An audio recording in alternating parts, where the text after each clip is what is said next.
All right, so we are headed to a new gym.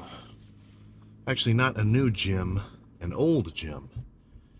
So I'm at school, so I've got three gyms at my disposal.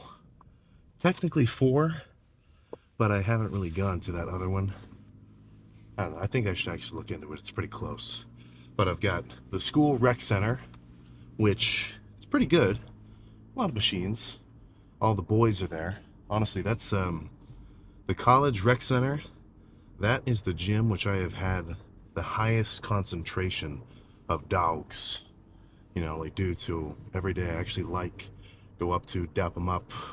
I want to know what their lift is. I want to know how their pump's going. Shit like that. That is just nice. That is really cool to have. And if you've got a gym like that with a lot of regulars, and maybe you haven't been chatting with them that much, maybe your gym is pretty kind of quiet. Everybody does their workout, they have their headphones in, and that's the end of it. I think you're missing out. You should go up to them, say some shit. I mean, if your gym's full of, I don't know, just people who really don't want you to fuck with them, then, well, you never know until you try. Maybe you go up to them, hey man, what are you hitting, dude? You're sitting on a bench next to them on the free weights. Hey man, maybe they're just a yapaholic, but they saw you had headphones in, they didn't want to talk to you. I guess I'm really just saying it's cool when you actually know the dudes or the girls. I'm not going to disparage who you're lifting around, but yeah. So that's the college rec center. Pretty good amount of machines, cool bars, racks, cables, whatever. Can be a little bit packed though. Can be a little bit packed, but it's like 2 minutes away from where I live. Very good benefit. I always go there for cardio in the morning, unless I'm really busy and I want to just do cardio in the basement. Well, the first floor of the apartment on a little cardio bike. So that's gym number one. Gym number two is, well, it's pretty much right next to this one that I'm headed to, Planet Fitness. Nothing wrong with Planet Fitness. I don't know, I just haven't gone to Planet Fitness for a while. The one, yeah, it gets a little bit hit or miss for me sometimes, because if a Planet Fitness is full, like if it's 6 o'clock p.m. or like 6 or 5 or whatever, and they're actually busy, then if you're gonna bust out your tripod, you're actually asking for trouble. Maybe not legit trouble, but I've been shut down at Planet Fitnesses before. Not that they're being mean. I mean, it's just like, it's not necessarily their targeted demographic at a Planet Fitness. A fucking approaching a freak just walking around with a tripod talking to himself. I can understand it. But usually they're pretty cool. But Planet Fitness, depending on the lift, I actually don't mind it. I'd say Planet Fitness is perfect, absolutely perfect for arms. Arms at Planet Fitness as well as shoulders, perfect gym. Back, pretty good too. Lat pull down, cable rows, a variety of back machines too. Smith machines, you can do some bent over rows if you want. Back, pretty solid. Chest gets a little bit more constrained because you've got the only heavy pressing movement you got at your disposal is the incline Smith. Sometimes I want to do incline dumbbell. They've only got 75s. Now, if that's within your working weight range, good for you. You can make as many gains at Planet Fitness as you want. But I definitely think you can kind of outgrow it chest-wise. But, if I like incline Smith on that day, and then I just want to do some pec deck and cable flies and cable presses, it's perfect. Legs is pretty good there too. Usually they've got a seated and a laying hamstring curl, plus leg extensions. If I want, I'll do Smith machine squats, but sometimes I just kind of spam the leg extension, superset it with body weight sissy squat combo. It's kind of a classic leg day that I like. So yeah, so enough of that. That's pretty good. This gym as well, pretty good. Tons of old equipment. They're actually adding some new shit. I think there's a lot of stuff that's kind of in the works Like there's new racks that are being added, but they kind of have to like fuck with the ceiling tiles because it's like a rogue rack system, so it's kind of going to cut into the ceiling. I guess maybe somebody should have measured that out. I think there's a hack squat there now too. Yeah, maybe I should actually head over here more often. But another huge benefit, 24 hours, 24-hour operation. So for me on days like today where, oh my goodness, I think I brought this up before. I am totally sick. My system is totally infected with something. You know, I don't feel like shit or anything, but I can like just feeling, dude, lymph nodes, that's a blueberry. That is a blueberry in there for sure. I've got some kind of something messing with me. I can tell it's making me more lethargic. So I definitely get a lot of rest today. Apart from class and a little bit of schoolwork, it was mainly get up, eat, back to bed. Eat, back to bed. Not like dead asleep. Of course, I was just playing on my phone. But yeah, I definitely want to get over this. If it doesn't clear up in a couple days, I'll just get some antibiotics or something. I kind of feel like this is probably stupid, but I feel like I kind of want to just let my body fight it off on its own. It's like, don't give me the medicine. I don't want it. I can handle it. But that might be that just might be a brutish guy thing, and maybe I'd be better off with a little bit of some kind of something. I don't know what antibiotics are called. But other than that, oh fuck, what was I even about to say? Yeah, 24 hours, lots of good equipment, old school vibe. This one's pretty good. I'm sure it'll be nice to be in here just because it's been a while. It'll have a little bit of nostalgia factor. I think I haven't gone here in a few months. Another added benefit of going to different gyms is there's just different cliques, you know? Like I'll run into different people. People I see at this gym, I never see at the College Rec Center. And same thing with the Planet Fitness.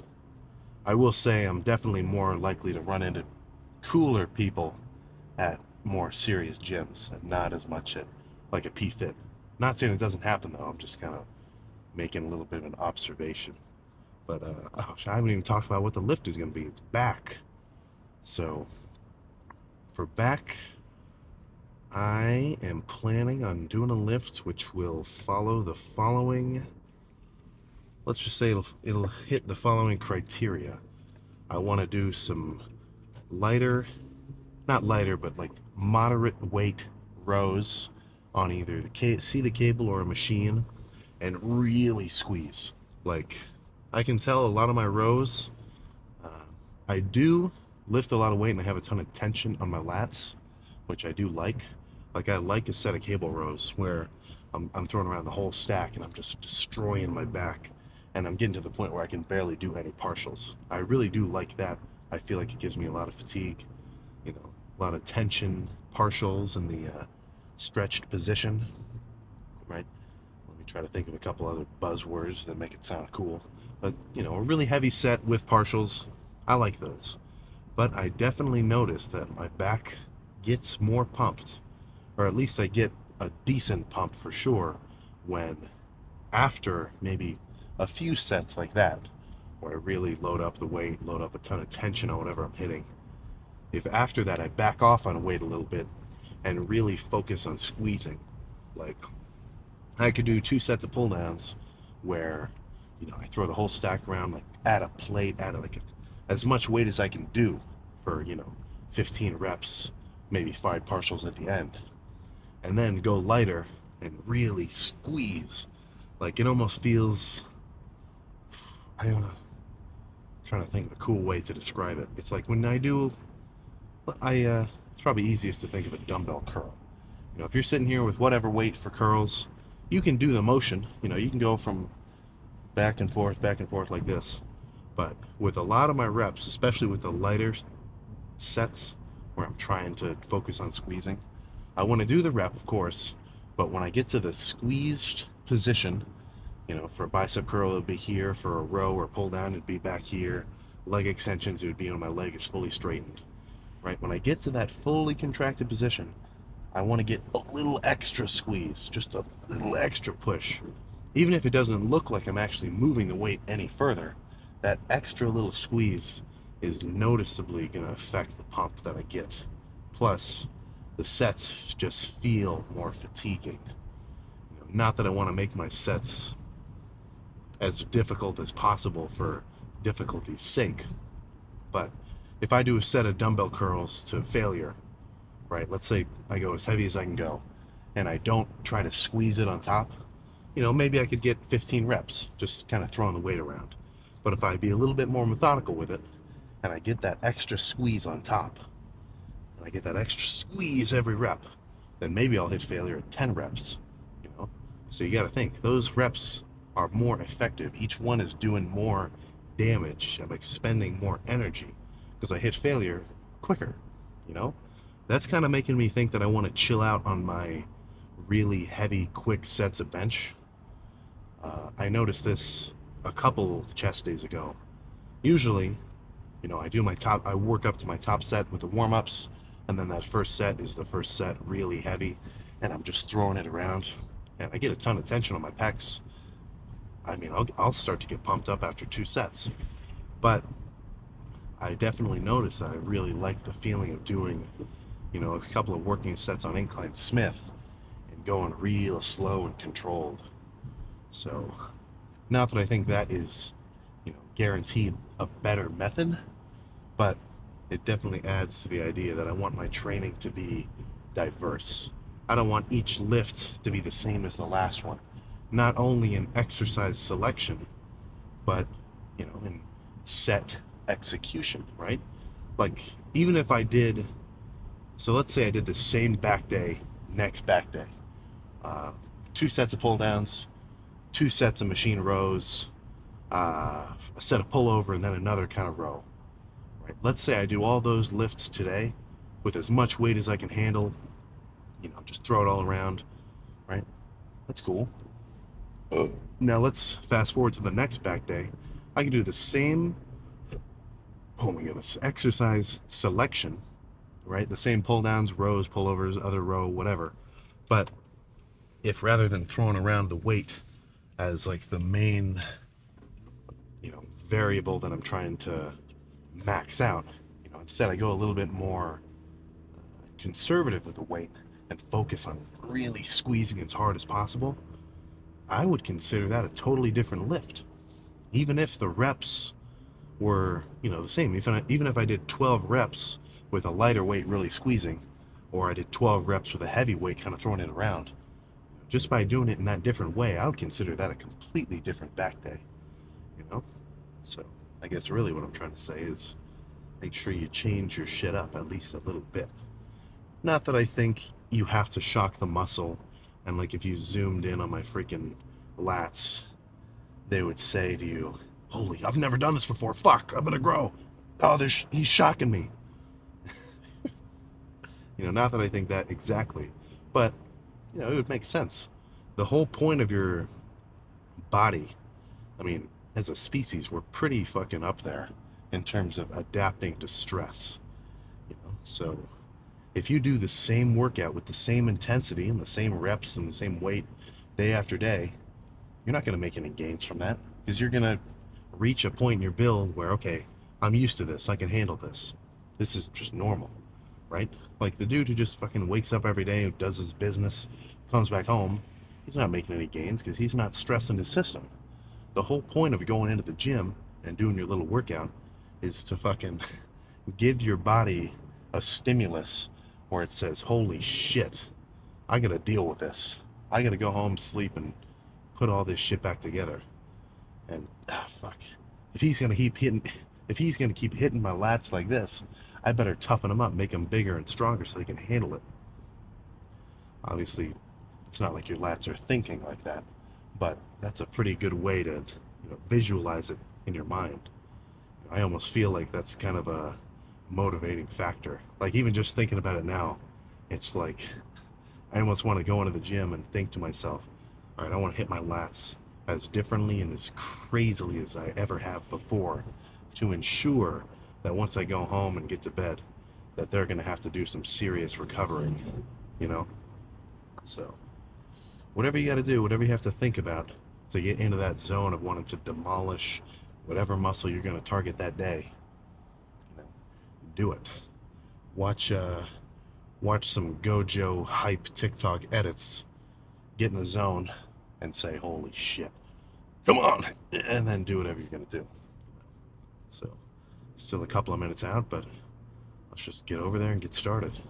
I already know that the gym is gonna be completely dead, which sometimes I like, sometimes I don't like. It's been a while since I've been in an empty gym, so I'm sure I'm going to take advantage of having all the equipment at my disposal. But that's all I got, man. Let's get started.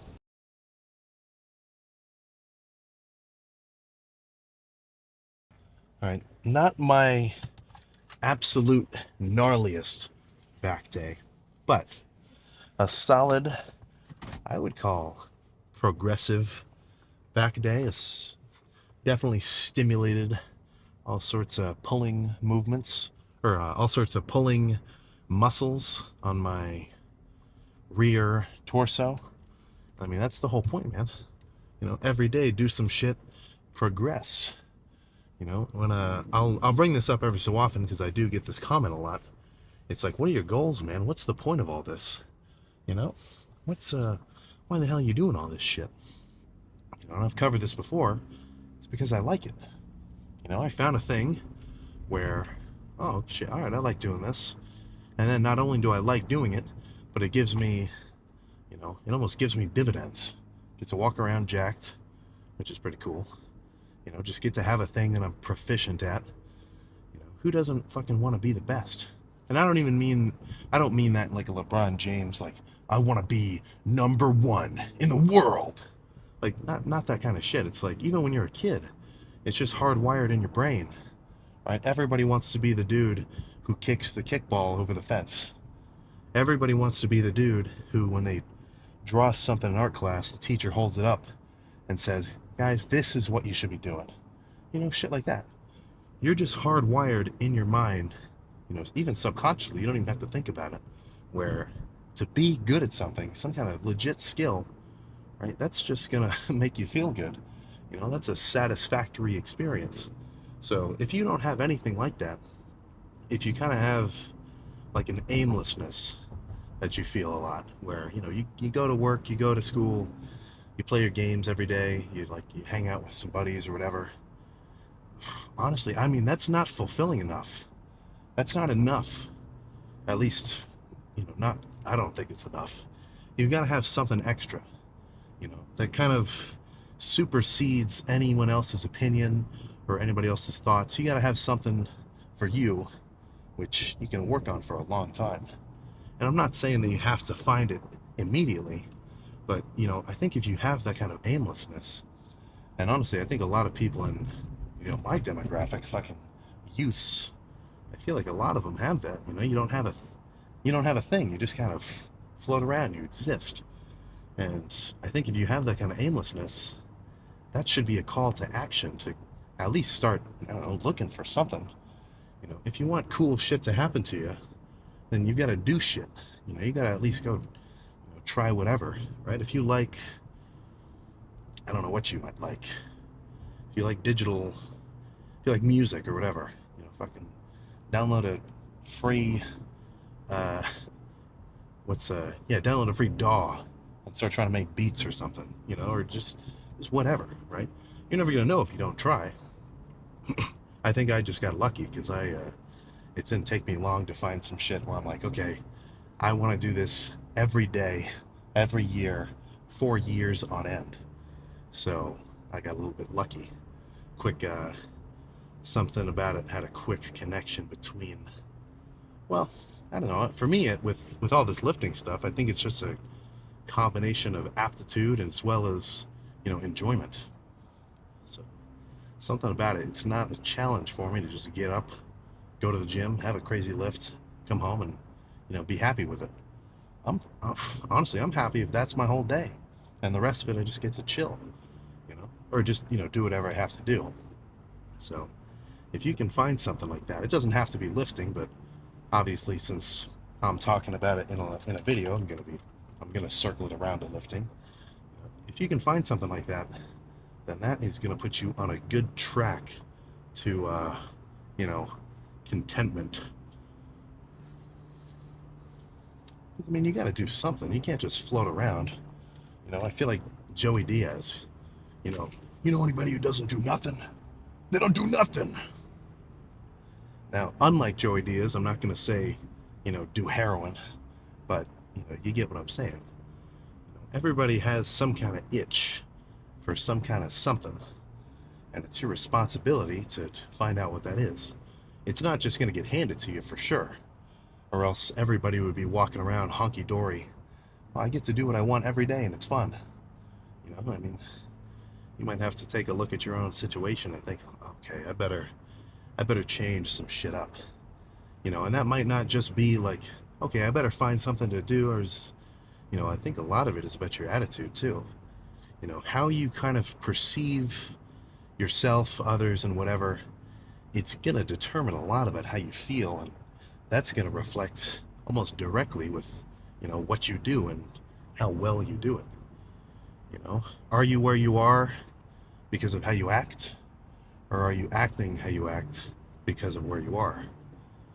Like if you have kind of like I don't want to do that. Fuck that. I don't want to try any of that. Hey man, you should come to the gym with us, dude. Come on, we're all going. I don't. I'm just gonna stay home, man. Nah. Doesn't sound like that guy's gonna get anywhere. At least in a lifting context. I kind of feel a little bit like I feel like I'm magnifying the whole world into whether people lift or they don't lift. But no, you get same thing with anything, man. Hey, dude, come on with us to go do whatever. Come with us to. I don't want to. Nah, I don't want to. Not cool. Not cool. If you got more interest and enthusiasm for whatever you're doing, you're just gonna have a better time. I mean, don't forget, you only got so much time on the clock, right? Time is freaking ticking. So if you've got a little something that you might think that you maybe need to be started to do, I feel like I just had an aneurysm. If there's something that you think that you want to start doing, time is against you. So you should kind of use that as a little bit of a motivator to just start sooner rather than later. And the more often that you say, yeah, I'll do it later, I mean, yikes. Yikes, yikes, yikes. So I think that's all I gotta say about that. It's my little call to action speech. But getting back to the lift, I like those pull downs. Honestly, there was another guy floating around in there. I should have gone up to him and asked him for a spot. I like standard pull downs on my own, but I really like assisted pull downs where, let's say I get to rep 10 and I start to, not be able to pull the bars deep, rather than maybe getting my nose height, I can only get to like the brim of my hat height and then, the top of my head height on those partials. If I can have a guy grab onto the bar and push it down those extra few inches, something about the burn with those assisted partials I just really love. Yeah, I should have done that. But those rows felt pretty good. Honestly, they like the rowing machine. I like that one, but really it's a little bit too funky. Like something about the angle, I don't know, it's just kind of weird. When you do a hammer strength row, you're kind of rowing up in like an arch, like the bar is moving like this and up towards your shoulders, if you can imagine. But with that one, it was kind of like a downward sweep. Like I'm pulling down like this into the row. And I don't know, something about that did not really rub me the right way. I felt a lot of fatigue on my mid-traps. Like I could get a really good stretch, but the contraction honestly wasn't really there. Like I could feel it, of course, but it didn't really get my whole upper mid-back. It was kind of mainly, it felt like just the top of my lats and a little bit of the lower traps. That's where I felt the most activation. That's probably why I wanted to do that last set of seated rows, just because I know that's a rowing movement which is going to really bias my upper back. I wasn't thinking about that consciously when I made that exercise choice, but I guess subconsciously I was like, all right, this is what I know I want to do to really finish off the back day. Now all I gotta do is go home, eat some treats, probably have one of those steaks plus a baguette, maybe half a baguette, some olive oil, some salt, pepper flakes. I have an abundance of laundry. It's frankly disturbing how much room of well, how much room in my room is just taken up by clean, unfolded laundry. Could be worse. It could be dirty, but I'm fucking like. I guess I'm kind of making excuses. Obviously, today I just slept all day. I could have done it whenever, but I keep getting into this rut of like, okay, I should do it. Oh crap! But I also got to do this. Then I kind of just put it off. Not ideal. Not freaking ideal. But other than that, this week I've got a couple of loose ends to tie up assignment wise. I think I brought this up earlier. That is going to take a little bit of direct effort. But once it's over, I get a solid, yeah, shit, almost 2 months, months and a half. Well, I'm taking an online class over January, but that's only going to take maybe 45 minutes a day that's going on. So that's like nothing. Then I've got that whole time to just focus on downing my food. I am fucking light today. Shit. Oof. Over these next 3 days, I'm definitely going to pack on the weight, get back to my fully bulked state. I'm not so concerned with this little blip, considering it is just the start of the bulk. But now I'm locking into my legit I'm not 5,000 calorie days. I got to make sure that intake does not fluctuate in the slightest, at least going below. So every day, the gas tank of my body is going to burn that many. Well, let's say every day that my gas tank has to be filled up with 5,000 calories. And I do not want to miss a single day. And then, assuming I hit that mark, we're going to turn into a freak in no time. Absolutely freaking no time at all. So plan for tomorrow is probably just going to be, I might throw some buys in too. Nothing crazy, but maybe just like some 30s or something.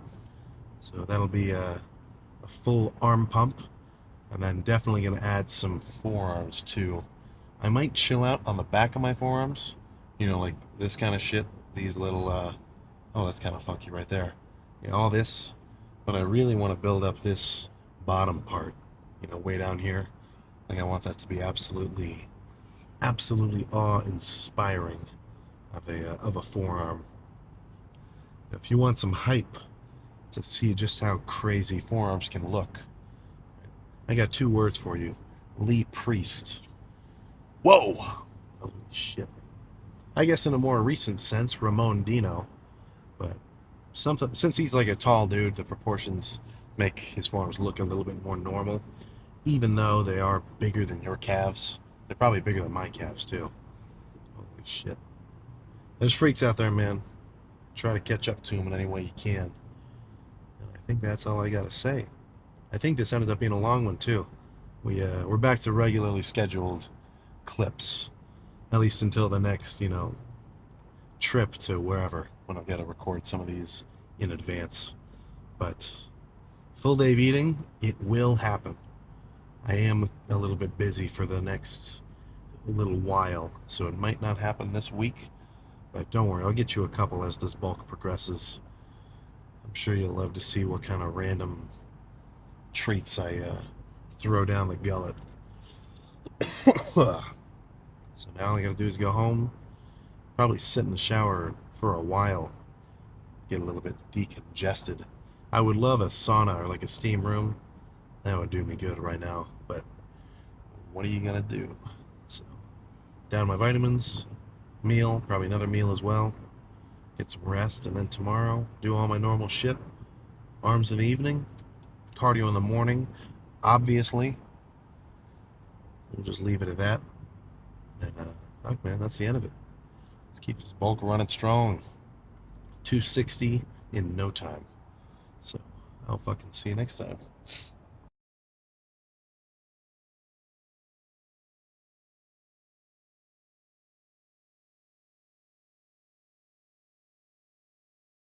I am excited to get a complete arm pump buys included. I've been chilling out on them a little bit just because I can kind of tell that the right one had like a little bit of a slight tweak, a slight twinge. I'm starting to think it's just like or that it was just like some kind of pinched nerve or something like that. Because it doesn't feel like, I mean, of course, strength-wise, compromised, not at all. I can just kind of feel a little bit of a twinge. I think what I really need to be doing, I've kind of been doing this a little bit, but not as much as I should.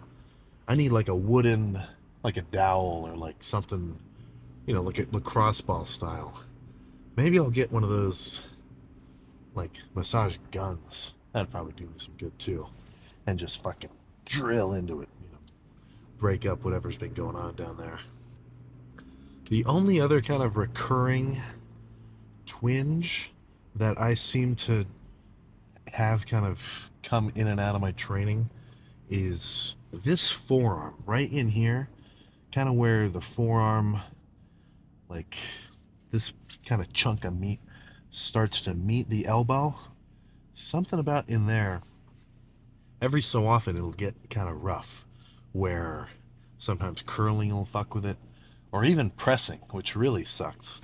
It's yeah, it must just be, honestly, that kind of sounds like tennis elbow. I don't even really know what tennis elbow is though. I kind of always assumed that was like stuff down here on your actual elbow itself. But, no matter. Again, of course, anything that hurts, for the most part, you're not going to want to be doing. But you also have to kind of take some initiative and try to figure out what's going on. It only takes a couple of Google searches to look up, like, okay, so wait, someone else has had the same issue as me. All right, cool. How do they fix it? I remember looking up the same shit with the thing I had with my forearm, be it like I don't know, pinched nerve or some kind of twinge or whatever. And I was like, how the hell do I get rid of this? This is fucking me. And I just looked up some video, found a power lifter, and he's like, same shit happens to me. Whenever it kind of, flares up, he just takes like a wooden rod, like a dowel or something, and just fucking grinds the fuck out of his forearm. Not in a bad way, of course, but like in a real deep tissue massage kind of way. And then he's all right. So more often, actually, fucking probably 99.9% of the time, anytime you're going through some kind of situation, somebody else has gone through the exact same thing. And now, more likely than not, you can just look it up and see that somebody posted about it. So, you can apply that to, whatever part of your training. If you're having trouble getting your meals down, look up fucking how to eat more calories, shit like that. I'm, personally, I don't like rely on coaches or dietitians and stuff like that. I kind of go about it my own way that I like. Not saying that I think I'm on their level of like intelligence or anything like that. I'm just saying I kind of get the idea, the basic framework. But, dudes who have been doing this for a long time, like coaches and stuff like that, they have a lot of inside info, and a lot of them just post this shit online. I'll see, I forget the dude. Super smart though. Whenever I see his clips and he's saying some shit, I'm always like, okay, that actually sounds kind of smart. And he's talking about putting, sugar or dextrose in, like sushi rice to make it easier to get down. Shit like that. It's not something you may even come across, but, well, yeah, I mean, it's definitely not something you're just going to figure out on your own. So I think what I'm really trying to say is, if you ever run into any kind of problem or situation or whatever in terms of your training, I guess you could do this with anything, but of course, if I'm talking about something in the video, it's going to be, about weightlifting, about muscle growth, then, just look it up, try to figure out an answer for yourself. The last thing you want to do is just be locked into whatever fucking problem you have and have that hinder your progress. Oh, I can't get my meals in. Fuck. Well, I guess I'm just the type of guy who can't eat his food. And then, you never break 200 pounds. Not ideal. Not freaking ideal. So, yeah, enough of that little speech. Plan for arms is going to be the same as normal. Pushdowns of a few varieties, as well as, well, that's honestly all I can say for sure. I'll see what happens. Maybe I'll do some dips. Machine dips, of course. I think body weight dips are a little bit too chest dominant, so I kind of stay away from them for triceps. But a dip machine, I have no problem with. I love slamming a dip machine, especially sometimes with like a, oh my god, are these guys gonna let me fucking turn? Especially with like a drop set sometimes. A dip machine can be very nice. They're kind of hit or miss though, like sometimes I'll do a dip machine and I get like all chest and I really just can't squeeze my triceps. The best dip machine I've ever used was in a gym in Michigan. It was it was in Petoskey. I need to go back there. That gym was sick because it had I've brought this up before too. It's got a first floor that was like pretty commercial, kind of kind of LA Fitness style. Just cardio machines, cables, dumbbells, other weight machines. Just normal shit. And then it had a basement, which had a little bit more hardcore stuff. Still machines, but that's where all the power racks were, the really heavy dumbbells. And there's this dip machine. It must have been from the fucking 90s. Smooth. You actually buckled yourself in, so oh, dude, they knew what they were doing back then. I think I kind of like, I'm not gonna say it doesn't work, and I use machines that are cool. It's not like I speak for every lifter in the world, but a lot of newer machines in gyms, like I kind of they seem just a little bit redundant sometimes. I see a lot of I don't know what the brand is, maybe Nautilus. I don't know. A lot of the machines where the seat moves as you do a rep, like as you're doing a chest press, like the seat also moves. I don't know, man. I mean, I think you're losing sight of the point by adding all this extra complexity. Of course, I'm not an exercise machine engineer, so they know what they're doing more than me. But as the practitioner, as the guy using them, I feel like I've got a little bit of an opinion to say, a little bit of a valid point to make,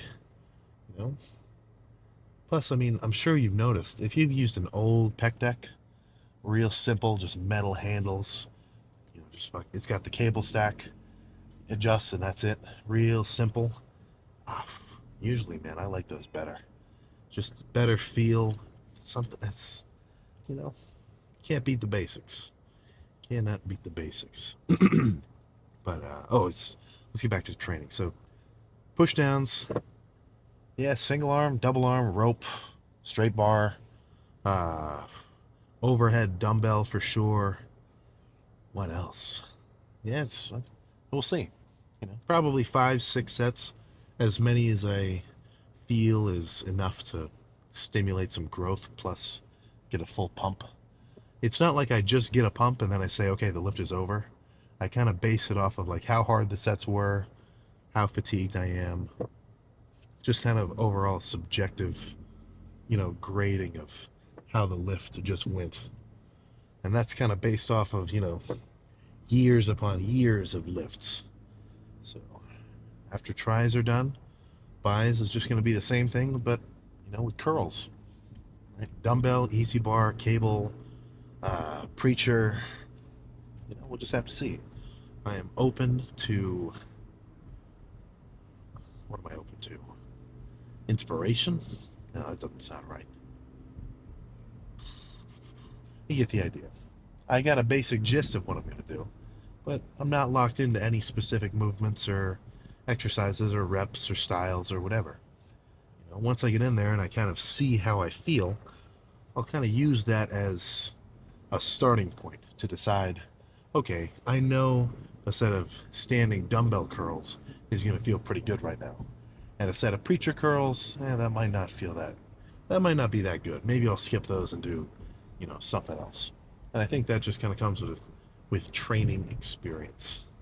So I think enough yapping about it and enough chit chat. let's just get in there, park, and get started. Isn't that nice? Isn't that just a nice way to finish the day?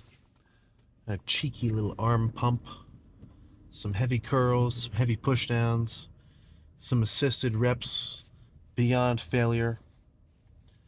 You know, every other buzzword under the sun to describe a quality workout. That is very nice. And I have got a pint of either strawberry. Actually, no, I think it's more than that. I can't remember how much. But in the last grocery haul, I got some strawberry and some vanilla ice cream. The strawberry one is kind of calling my name. I think that will pair quite nicely with a pound of top sirloin steak, as well as potentially some electrolyte packets to replenish some of the sodium and potassium and whatever else I sweated out during that lift. That will definitely do me good. You know, when it comes to dairy consumption, if you're unfortunate enough to not be able to handle it in terms of your gut, then I am not envious of you. I fucking love ice cream. Chocolate milk, strawberry milk, cereal. I guess if it really fucks you, just get some Lactaid, or get some of those enzymes to break down the lactose for you. But yeah, it still kind of sucks that you kind of have to go through that roundabout step. So yeah, that's all my plan is for tonight. I don't have a ton of work except for just studying for next week, which, yeah, I definitely gonna have a lot of shit to do. I think I'll start tomorrow. That'll be a good day to start. Not tonight. Tonight is for me to get nice and cozy, eat my ice cream, watch The Sopranos, getting close to the end, and then just freaking chill. I'm really waiting for some more episodes of Jujutsu Kaisen to come out, plus Invincible. Oof, dude, Invincible is getting good. I'm not gonna read it. I know that the comics go so far into the story, but I think I'll just wait and watch it as it comes out. So plan for tomorrow is going to be legs, hamstrings, quads, same as normal. Might add some pressing, may not. Might just do a lot of leg extensions. A lot of leg extensions sort of combined into a superset with sissy squats. Those have been absolutely destroying my quads lately. I haven't been doing them for a couple of weeks. I really could not tell you why. It is a sick superset, and I can say that with certainty. Same thing with hamstring curls, straight into kind of light RDLs. But I don't really love doing RDLs with free weights. I like doing RDLs ideally with a dedicated cable RDL machine where, I actually get to stand on a platform, bend over, grab some handles, get a really good stretch. And something about the movement, or like the strength curve of the cables, it just makes the RDL feel way easier to squeeze on my hamstrings rather than, my glutes and lower back. Because, the whole point, the whole point of my leg days at least is, I want to slam my hamstrings, I want to destroy my quads so that my thigh itself thickens up, but I don't want to hit anything else. Just like how I was talking about straps on those heavy dumbbell curls, how if I didn't use them, then my forearms would come into play a little bit too much. Same thing with quads and hamstrings. I kind of judge movements based upon how much they actually hit the targeted muscle. That's why I don't squat flat-footed, because when I squat with heels elevated, it lets me put way more tension on my quads rather than my glutes. When I squat with flat feet, or when I do leg press, I feel like I get an even mix of quad and glute activation. And I do not need bigger glutes. They're big enough. I want my quads and my hamstrings to really thicken up. I don't need a bigger dump truck. So one thing I was getting ready to say, I think I was gonna say this on the way here, but I kind of forgot. Let me ask you this. Do you have your whole year planned out? How far ahead in advance do you have something that you want to progress in planned, you know, on a day by day basis, right? How far ahead? Maybe a week, maybe a month, maybe not at all. You got to work on that. I'm a little bit spoiled because I mean, my year, honestly, my next few years, they're already lined up and scheduled. Now, it's a pretty simple schedule, but by sticking to it, I can make pretty solid progress. And the only thing on that schedule is, eat my food and go to the gym. So, as long as I hit those two goals every day, I know that I'm doing something right. And honestly, they don't even really feel like goals just because I want to do them, you know?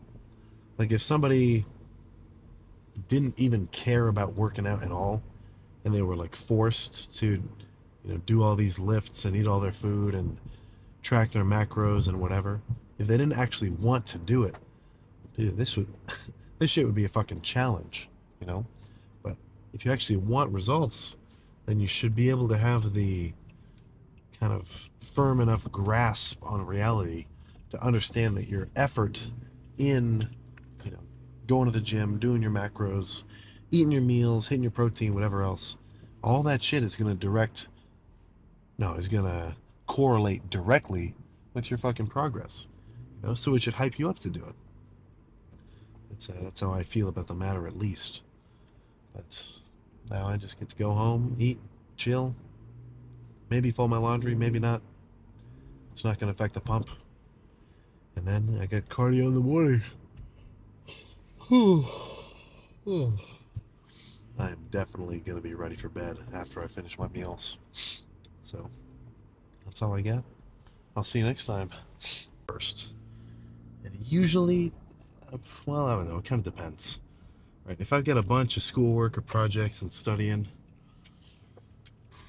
I don't know. Maybe I try to start it during the day. But if I've got the choice, I want to get my lift done. I want to finish what I want to do first, and then be able to spend the rest of the night doing, all my other bullshit. But plan for chest should be a pretty quick lift, honestly. I mean, just one muscle group. Once I get warmed up, first working set to last working set, it might only be 30 minutes. I'm getting a little tired of incline barbell, though. That's my only gripe with this with this gym. Is they got rid of their two Smith machines, which they used to have, and these two Smith machines were fucking sick because they weren't like they're fine, but the Smith machines at like a Planet Fitness or the Life Fitness Smith machines, kind of a thicker bar. Those are cool. Nothing wrong with them. I mean, I used them before. I don't have too much of a problem. But these were some old school Smiths where like it was just a barbell that was on rails. So if you dropped it, I think it still had counterweights, just a little bit, but they weren't that helpful. So it really felt like you were just pressing a barbell. It just happened to be locked onto the path of a Smith machine. That is one of my favorite movements. Just because, I can kind of hit it in two ways. Like when I see a Smith machine, it kind of calls me to do two kinds of sets. I could go, well, both sets I'm going to go heavy, but I can go slow and controlled and really get a good squeeze throughout the whole motion of the movement. And the fact that it's a Smith machine, you can hit failure on a bench much quicker than you can on a Smith, because you don't have to worry about your stabilizers getting fried out or anything like that. If you've done a good amount of sets on Smith and on incline barbell, then you can kind of muscle through a couple extra reps on the Smith machine, or really any kind of machine, compared to what you can do on free weights. So, if they had a Smith here, I think my first set would maybe be heavy, slow, controlled. Really get a good squeeze. A lot of time under tension. I don't really think about that kind of thing when I'm actually training, but you know, it's definitely legit. By the time I finish a slow set of like 8 reps with, I don't know, 300 whatever on the Smith, I'm feeling it. But I can also do it in a complete opposite way where I just really throw the weight around as quick as I can. So, you know, if I take a weight which I could get maybe 8 reps to failure with slowly, then, you know, maybe the next set I could get 15 reps, including some partials, of course, and really just kind of throw it around quick. So, you know, just kind of 2 different styles, which in either case always gives me a really good amount of fatigue, and you know, it always puts me on track to getting a good chest pump once I well, not even once I start doing cable flies or pec deck. I mean, by the time I'm done with my pressing, I'm still like, yeesh, probably more than halfway to fully pumped. And then moving on to more concentration, isolation movements, that just puts the finishing touches on them. So, midday, I don't think it's going to be too busy in here, which that'll be good for me. I think prime time rush hour, at least at most college rec centers, and really I guess any gyms in general, weekdays is going to be like probably 5 to 7. That's if you go to the gym at 5 to 7 ish, and then you say, well, why is it so busy in here? What's going on? Come on, you should know this. You should know this already. So if you got to take a little bit of extra time waiting for a bench, then shit, man, maybe you should have came in earlier. So I'll see how I feel after I do my little cable warm up. You know, before any kind of chest pressing or whatnot, I always sit on the cable and get my triceps warm, rear delts, rotator cuff, do a little bit of rowing action just to get my back warmed up too. Since every time you press, you know, sure, you're pressing off the bench, but you're also pressing off your back, so you're going to want to be warm. Chest is the movement which I take the most time and diligence to warm up, because not even just like based on what other people say, I've learned from experience that if I don't have a proper warm-up for my whole upper body torso pressing action with my shoulders and rotator cuffs and everything else, then I am much more prone to tweakage. So I definitely take care to spend my time well, making sure I kind of prep everything that's going to come into play before I, you know, try to load on hundreds upon hundreds of pounds straight onto my fucking, you know, shoulder joint. The last thing you want to do is do 3 reps of, you know, X amount of weight and then hear, ooh, not ideal. That's negative lifting ASMR. But time is of the essence. Let's just get in there and get started. I would go so far as to call that a lift with satisfactory intensity. Now, my actual, like, numerical performance, I'll be real with you, a little bit below par for me right now. Not making excuses, but I do think potential sickness might be kind of fucking with me. But even though I may have felt a little bit weak, oh my goodness, even though I may have felt a little bit weaker than peak strength, those sets were still about as hard as I could push it. Those machine chest press sets were also pretty good. I should have asked the guy I was working in with to give me some help with some assisted reps. That would have been nice. One thing, when I swear it's these new pec flies. They're just not awesome, you know? Like every time, so this gym used to have an old school pec fly. We're talking 90s. You know, the handle wasn't like a plastic, rubberized, you know, ergonomic piece of whatever. It was just a fucking piece of steel with some paint on it, of course. Whole thing nice and rugged. Stack was Well, the sack wasn't like insanely heavy, but you could throw a plate on the side of it and, really do a hard set of like 15 to legit failure. Oh, dude. And you know what they do with it?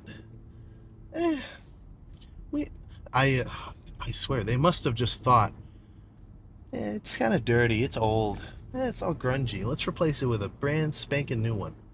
Let's spend X amount of money on a brand spanking new one, 3 times as or what's the 1/3 the quality, and honestly sometimes even less than 1/3 of the enjoyment of the reps. I may just be speaking out of I'm definitely speaking out of opinion. I'm sure some people love the new one and didn't like the old one, so maybe this isn't necessarily an accurate like display of information, and it's just a personal rant from something I'm a little bit upset about. But either way, for me, not awesome. Because what'll happen is with some of these newer pec decks, they kind of pinch my shoulder a little bit. It's just kind of a weird feeling. Like I went to warm up on a pec deck after those after those sets of incline barbell, and honestly, like something about doing the reps, it kind of just put a weird pressure on like my collarbone. I don't know, man. It's not, at least for my build specifically, not ergonomic. But cables, oh yeah, that was the whole point of me bringing this up. So instead of doing the machine pec deck flies, cable flies always feel pretty comfortable for me.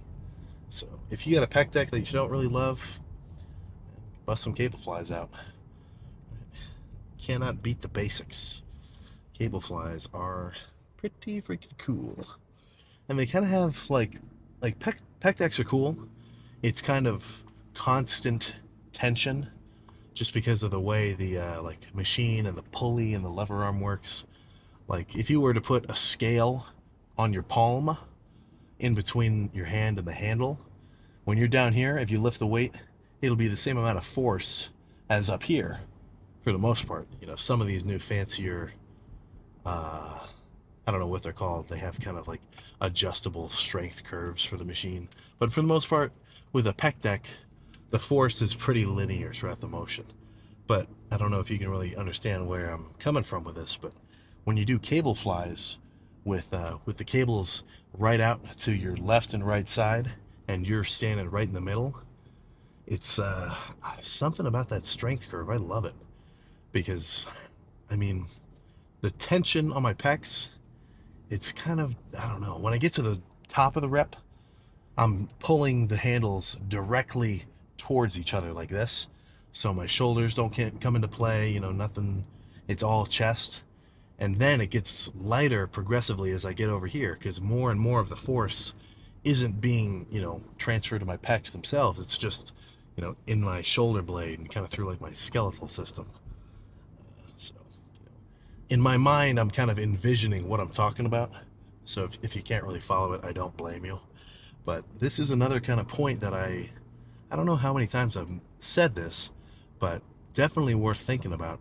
I think the general populace, like just well, I'll say this, the lack of knowledge about your anatomy, I think that is kind of fucking prevalent in at least in the layman lifter demographic. Like it's like that meme where it's like, okay, is your friend a real lifter or not? Which one of these movements hits chest? And it's like 4 exercises, like fucking push downs or lat pull downs or like bench press or whatever else. And like, the amount of people that I think get that wrong and just don't really know, it's a little bit disappointing. And I'm not saying that's everybody, but I think having a little bit of a firm grasp on what muscles come into play, not even during specific exercises, but just in specific movements of your body. Like being able to kind of visualize that in your mind is going to help you squeeze your sets and like just kind of orientate yourself and, adjust the seat and position of certain machines in a way that the movements really feel comfortable for you. Like I've heard dudes talk about how like they hate a seated hamstring curl because it just, I don't know, it just never feels right and whatever. And I ask them like, how often do you try to adjust the seat? And they're like, I don't know, I just kind of sit down and do it. And like I look at the settings that they use. This is not a often circumstance, but I've talked to at least one dude like this, and I saw the settings he was using, like how he put the seat up and everything else. And I'm like, of course I didn't say this, I wouldn't be mean, but I was like, dude, what the fuck? You know? Like with stuff like that, or with a leg extension, right? The pad pivots around a little point, which you can see, right? So you should try to adjust the seat so that your knee, where your actual leg bends and pivots, lines up with that, so the machine actually kind of flows with your body. Because a lot of fucking machines, if you don't have the settings right, or maybe you're a little bit of a taller dude or a little bit of a shorter dude, and sometimes it's a little funky. Not only is it not going to be a super good or like optimal set, because you're kind of fighting against the machine instead of working with it, but I mean, it's just, you could potentially freaking hurt yourself. I could totally mess myself up if I tried to do like a certain kind of seated machine curl and I had the height set totally wrong, and it would just like wrench my forearm in like a freaking brutal kind of way. Like that's kind of stuff you got to watch out for. But basic premise that I'm trying to get at, if you're doing a lat pull down, don't just think about pulling the bar to your chin. Try to think about pulling your lats tighter into your spine, or like, internally kind of pivoting your shoulder blade, stuff like that. And I don't want you to try to think about that if you're a total beginner. But as you lift and as you progressively fucking, get better and better at understanding and feeling how shit contracts and, whatever else.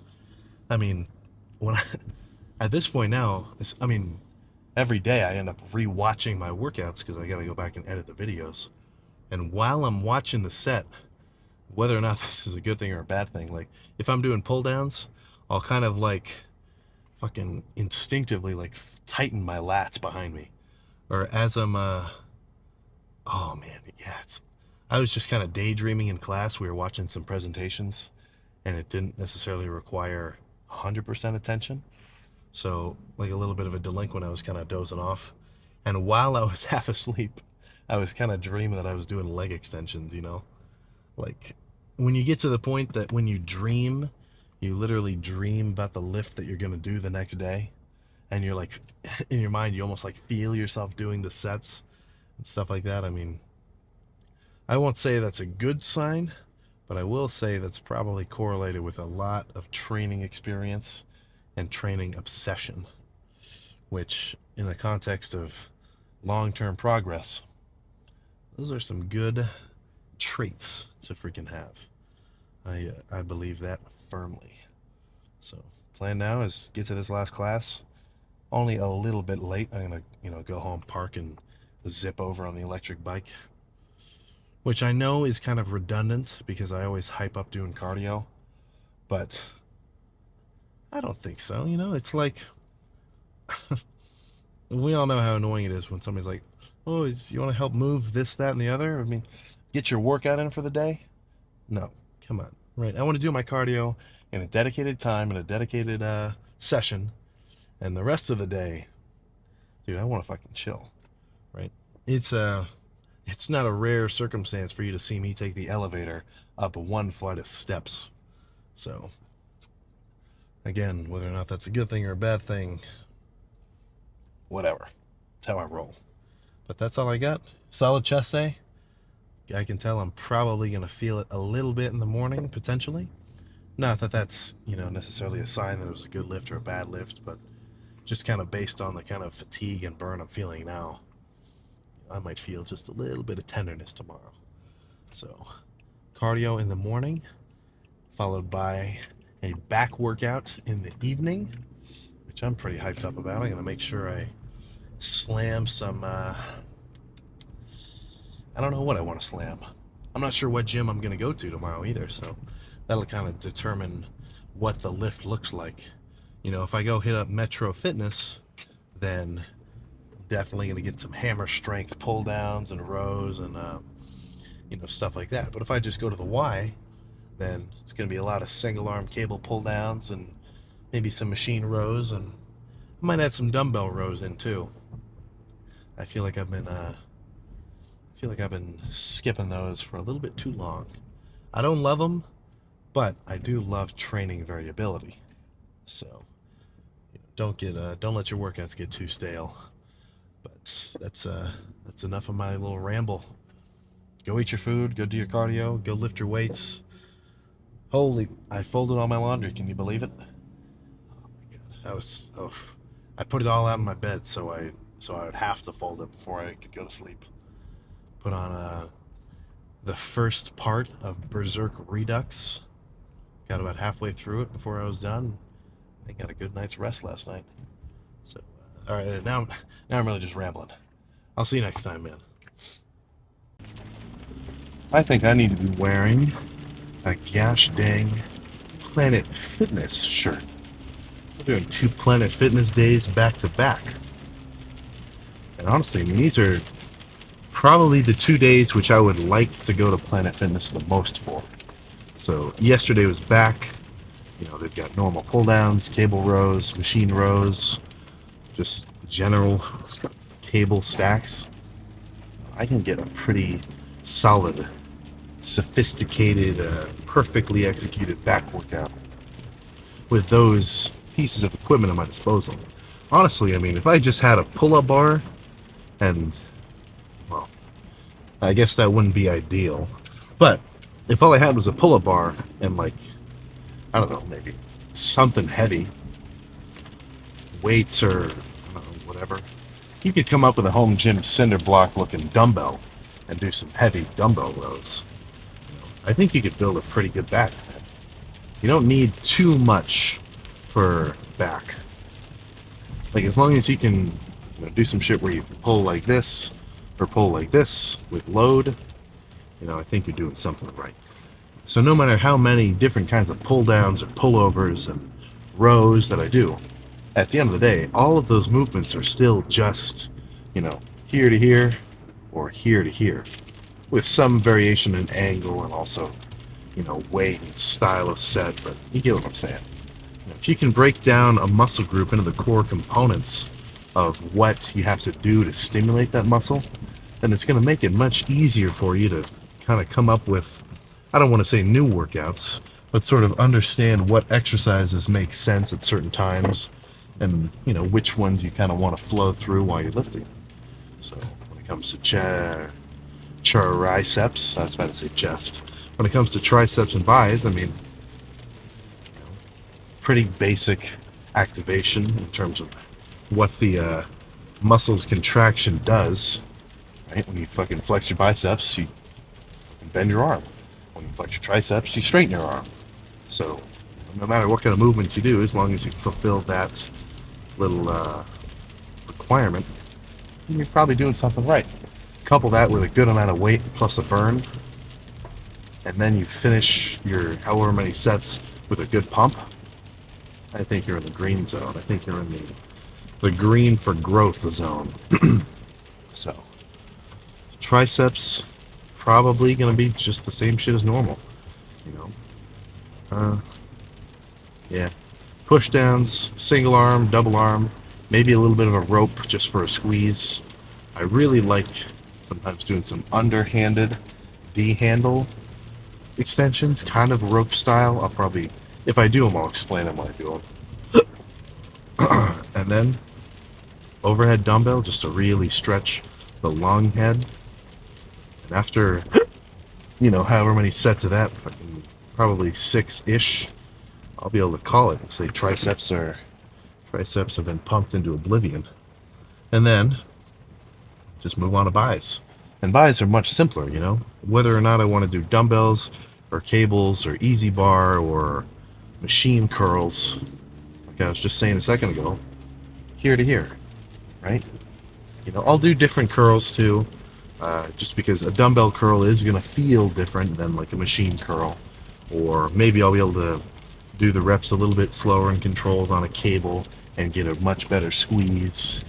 But, you know, for the most part, still, it's just bending at my arm, you know, trying to get a good burn on my bicep. It's a, I mean, I guess that's all I'm really trying to say there. Now, if you've watched any of these arm days, or I guess there's a couple back and bicep workouts way back when, but I'm sure you'll notice, or if you don't, then maybe hearing this you'll think about it. You never see me doing reverse curls in my bicep workouts, right? And you're never going to really catch me doing hammer curls either, because as far as I'm concerned, when I'm hitting biceps, I want to just hit biceps. So for me to do hammer curls or, you know, reverse grip curls like this, it's just getting so much forearm in the equation. Like this big chunk of meat right here, and everybody loves saying it in the comments, the brachioradialis, or, you know, whatever. It can be overdeveloped. So, and honestly, my forearms are not too small already. I really want my biceps and my triceps to catch up, and I don't want to say overpower, but I do want much bigger arms. So I don't want to waste energy and also just, you know, make my arms a little bit more disproportionate by slamming this part of my forearm. Because even though it is a part of my forearm, it's still taking over a lot of a lot of my curling force, a lot of my curling strength, just because, you know, these muscles are pretty much individual to the forearm. They don't really come into play with like a curl, but this one right here obviously attaches down here at your forearm and gets all the way up here into your upper arm.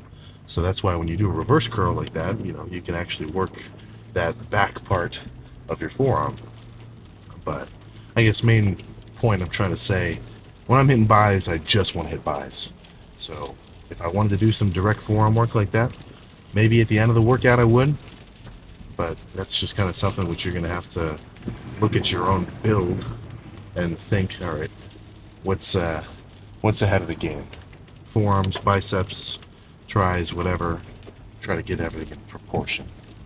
Now, of course, you also have to couple that with, all right, I want to get everything as big and freaky as possible. So there is a middle ground, which, I mean, it's just kind of up to you to find. So I think that's all I got to say there. It's 7:30 now. Arms does not take me that long. I'll say the time that I start the first working set, because of course I got to get in there, put my stuff away, do a couple warm-ups for tries before I actually get into the first set of whatever. But I don't think, well, I know triceps isn't going to take more than maybe 20 or something minutes, and same thing for buys. So I'm going to be out of here. I'm going to be out of here before you can say, let's go check the pump. Maybe a little bit longer than that, but you get what I'm getting at. So let's just get in there. I forgot to talk about how long I was actually lifting for. Whoops. I mean, I got there about 7:30. Took maybe a 15-ish minute warm up, including, you know, putting my stuff in the locker and, you know, sitting there getting ready. And then a little bit of a pose down. So now it's 8:47. It's about an hour lift. You know, I don't think, I mean, I've brought this up before, when it comes to volume, you don't really have to be in here forever. You know, I mean, the whole goal of the workout is to get in, do as much work as necessary to stimulate growth, and then, you know, leave. Because you want to kind of, the way I think about it is like this. And I'm not like a hard believer, because I know that if I come in and do 3 crazy sets of biceps, or if I do 10 crazy sets of biceps, honestly, I still think I'll make some progress on either one of those situations. But as a basic kind of like fundamental idea, you know, I think about going to the gym like, what is it like? I guess I can't really, oh, yeah, this is perfect. Yeah, crypto style, or stock market. You're in the gym, and basically, in my mind, I imagine you going to the gym, you got chest on the agenda, you bought in at the dip. You bought in at the dip, and as you're working out and as you're doing hard set after hard set, it's climbing. It's climbing. You got in a Bitcoin at 20,000, now it's at 50. It's climbing, it's climbing, it's climbing. Eventually you get that peak of, the effectiveness of the workout, and that's when you want to sell. That's when you want to say, all right, I've done enough. That was a good workout. I don't want to overstimulate my system, overstress it. I did the perfect amount, and then leave before the crash. Now, I don't think it's that sharp, because I've seen dudes who get huge. I mean, we've all heard Mike Mentzer and everybody who he's influenced. There's dudes out there doing 2 sets a week. They're making gains. And then there's dudes doing fucking like 50 sets a week, and they're also making gains. So when it comes to training, I think the range of which stimulus covers, it's very wide. So that's kind of why I don't really love saying like you have to do it this way, or you have to do this amount of volume or this amount of sets. That's kind of a subjective thing, man, based on your build. Like if you do fucking 10 sets a workout really hard and you're making gains, guess what? You're doing it right. Apart from the fact that maybe you could have a little bit of a better routine, to an extent, I kind of want to say don't fix it if it's not broken. If you start to hit a plateau and you're really eating enough food and you're resting well, then maybe that's where you got to look at your training and say, okay, something's off. I know I'm eating enough. I know I'm sleeping enough. So I got to change something about the training, right? But as long as you go into the gym and you really go hard, I think you're good training wise. What really is going to stop you from making gains weight wise, muscle wise. I was just talking to a dude in there today. What do I do when my kind of newbie gains start to slow down? You gotta fucking make sure you keep eating, man. Clearly you've been working out in such a way that it's stimulating some muscle growth. Whether it's absolutely perfect or maybe a little bit more in like the mediocre range of effectiveness, you're still growing muscle. Obviously you want to approach that perfect style of training. You get what I'm saying, right? You want to train hard. But if I only ate 2,000 calories from now onward, I'm going to shrink down to fucking like 190. Now, granted, that would be a pretty lean 190 for sure, but I would never be able to break, however much weight my new maintenance weight would be, because I'm just not eating enough food. Let's split me into 2 realities where I keep training like I am and I only eat that 2,000 calories, but maybe I train twice as hard. That's impossible. Twice as hard now, but I only eat, this much food, my 2,000, 2,500 calories, whatever. Or I train half as hard, but I eat, a fucking 5,000-6,000 calories.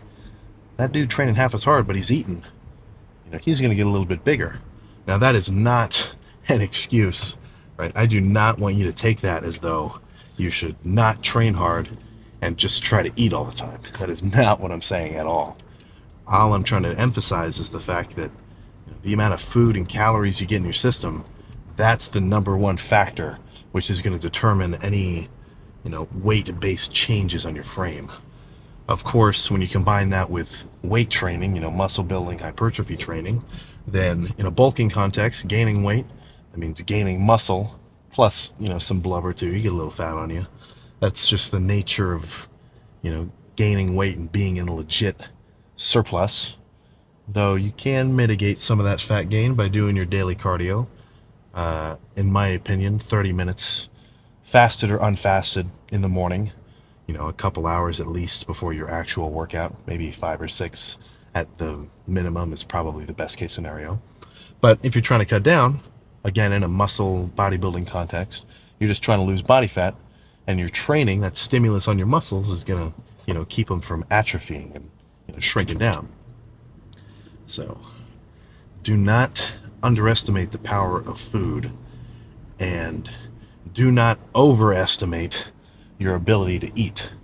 And when I say that, I mean, if you're the type of dude, we all probably have heard this before. I eat so much, man. I kind of feel like a chump even reiterating this, because this sort of phrase and situation gets talked about so much, but it's so true. I eat so much. I just can't eat can't gain any weight, dude. I burn it all off. You're literally just not eating enough food. You know, that's it. That is the end of it. You know, it won't. Your training, whatever, your sleep. If you're not gaining weight, then that is an indicator of, 99% of the time, maybe if you're, got some kind of crazy sickness and you're like, your body is just ejecting everything you put into it, then that's a totally different situation.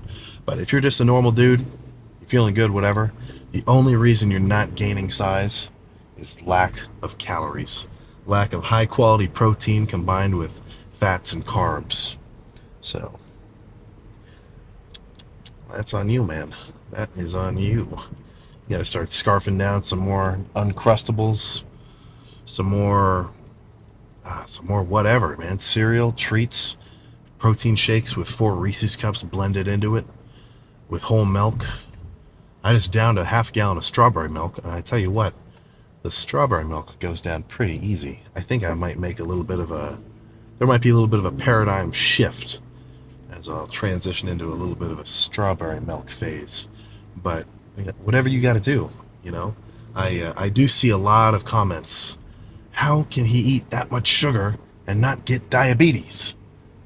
Dude, I mean, obviously, I'm not going to speak for you specifically, but I mean, getting back to sort of a two-state situation, like if I split myself in 2 alternate realities, if I ate the way that I'm eating now, with 0 training, 0 cardio, yeah, I'd probably get fucked up from eating all this, what is conventionally referred to as just trash, right? I'm sure I would just look like a fat lard after, a year of 0 training, 0 activity, and eating the way that I am. Actually, I'm not even pretty sure. I'm certain that I would be unrecognizable if that were to happen. But, there is legit merit in the idea of burning shit off, right? Weight training, literally just having more muscle on your frame, you're going to have a faster metabolism. And, you couple just being a bigger dude with hard training and cardio on the daily, which you should be doing, then, fuck, dude. I would be surprised if you took a dude who went to the gym every day, trained hard, and did his cardio. I would be genuinely surprised if he ever got type 2 diabetes. Unless you're eating so much that you're just packing on like a completely unnecessary amount of body fat. If you're in a surplus where even if you were training that hard and doing your daily cardio, if you were legit becoming like obese, overweight, then sure, I could see that happening. But, if you're training and you're maintaining a moderate body fat percentage, like even upwards of 15 to 20, then, dude, I am not so concerned. Honestly, I think that's just a little bit of a cop-out to not get any food down and change the scale. But, of course, all of this shit that I say, don't forget, sometimes I do want to say things specifically to you as like a rule that you should follow. Like when I talk about training intensity and your daily cardio and tracking your macros, like stuff like that, I am talking directly to you and I'm telling you to do it because I know that it's good for you and it's going to result in some more progress for you. But sometimes when I say this shit, I'm really almost like talking to myself in the past, like I'm just sort of revisiting lessons that I've kind of gone through in my own training, which applies to me specifically and maybe to nobody else. So take everything with a grain of salt if I say anything it's a little crazy. But I don't say it for no reason, right? I don't say this shit just out of the blue for shock factor, right? I'm saying it because I've kind of lived it and this is just how I'm going about it. What better way to kind of learn and understand how shit works than to do it for yourself and see what happens, man? You're just going to get such a deeper understanding.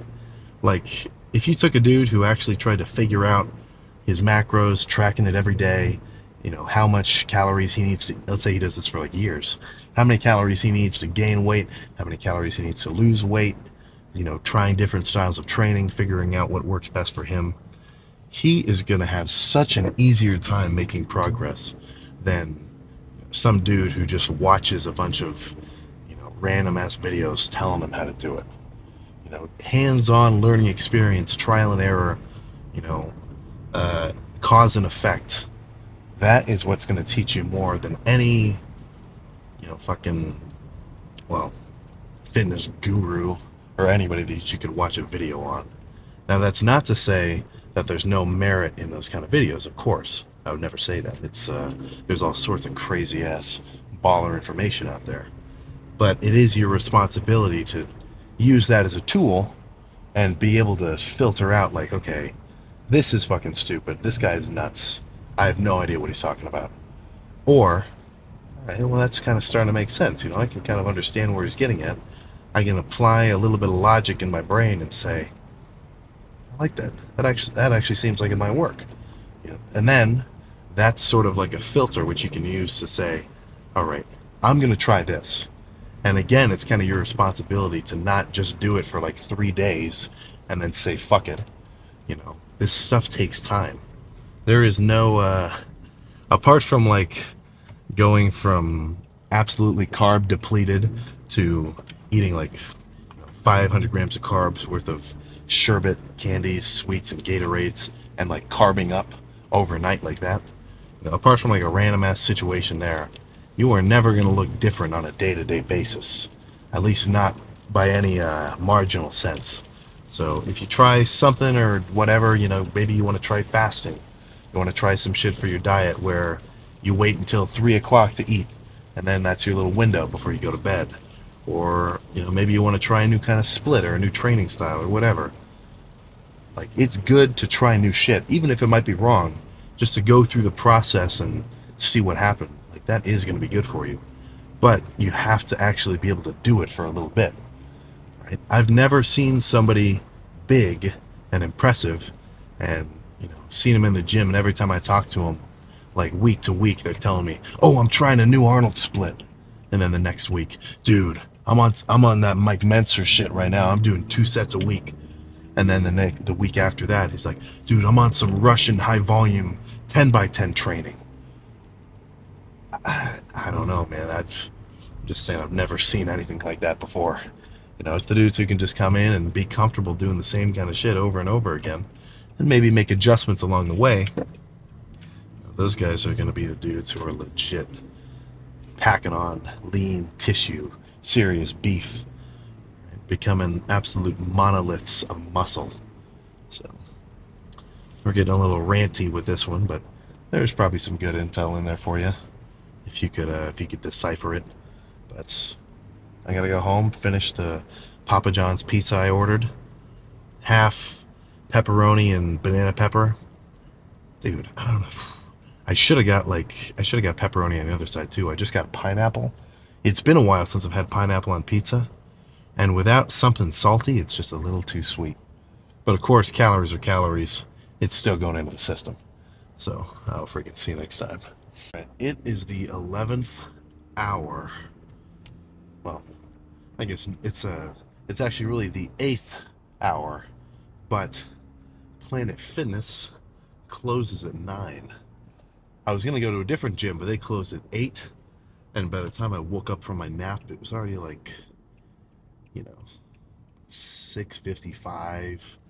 And I'm like, yeah, I'm still a little groggy. I'll just wait a little bit. So, just another benefit of multiple gym memberships. If some of them have funky hours, the other ones can kind of pick up the slack. But I kind of went on a little Planet Fitness rant before. They got a pull down, they got cable rows, they got normal cable stacks, plus a couple of machines that I like. I can get a perfect back workout at Planet Fitness. The only thing that kind of bugs me a little bit is when I have to do chest there. Because I really, honestly, it kind of depends on the Planet Fitness. I've gone to some that have really cool, they're almost like I almost want to say like a Planet Fitness Plus, because they have a couple of different machines, like these pretty good individually loaded like chest press stacks or kind of like pull downs, like those old, not old, but like those really big hammer strength ones. Whatever. Basic gist is this is going to be a good back pump. So 757 now. I'm already getting some beta alanine from the Sulek Select Hostile Pre Hostility Foundation. You guys ate that up. That disappeared in like 30 minutes. I'm sure they'll do a restock of it, but it's got the beta alanine in it already, like I like. The other two pre's that they have, the Hostility and the Bloodshot. I still do a little bit of Bloodshot with the with like the Sulek one, but they don't have beta alanine in them already, and I kind of want that. Obviously, I don't just want the tingle sensation. That doesn't really do anything for me. It's actually a little bit annoying, but you know, beta alanine, when you take it for a consistent period, you do get a little bit of well, studies show. I know it's weird coming from me to say studies show, but you do get a little bit of extra training endurance on your sets. And you know what that sounds to me like? You know what that, whatever, you get what I'm saying.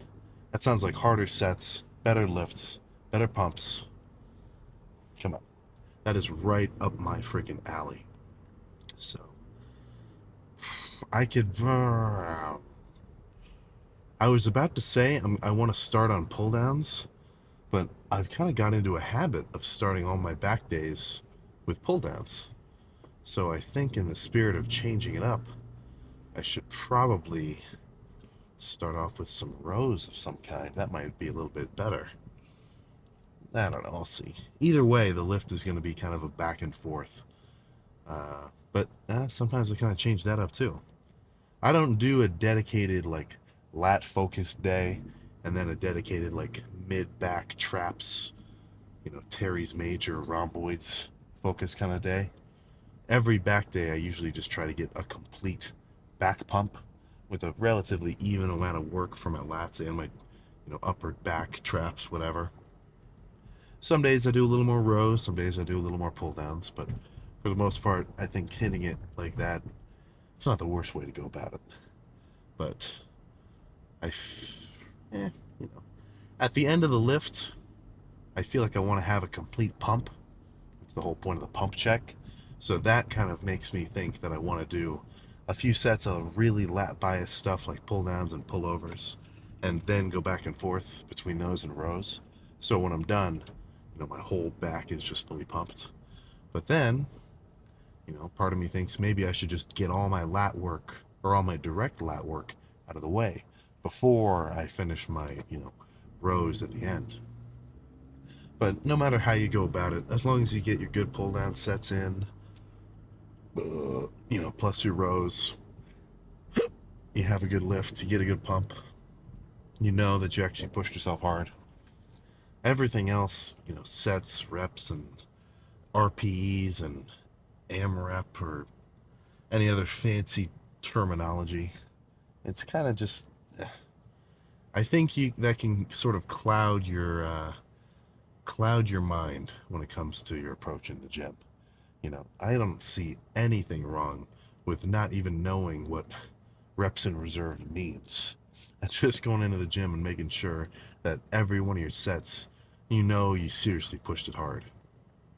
When it comes to training to failure, I think that can get a little bit misconstrued sometimes, because on my really heavy sets, you know, on my like incline bench, I need to get a spotter or else I'm gonna get smushed. Heavy squats, you know, I need those safeties so I can rest it when I can't get the weight back up. So training to failure, sometimes specific movements will let you train to failure, and other ones you kind of have to just train to satisfaction.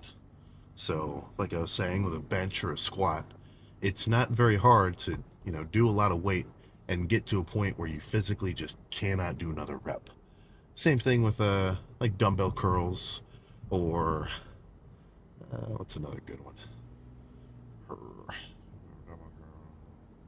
Whatever, any pressing stuff like that. You can hit a wall where it's like, all right, I physically can't do another rep.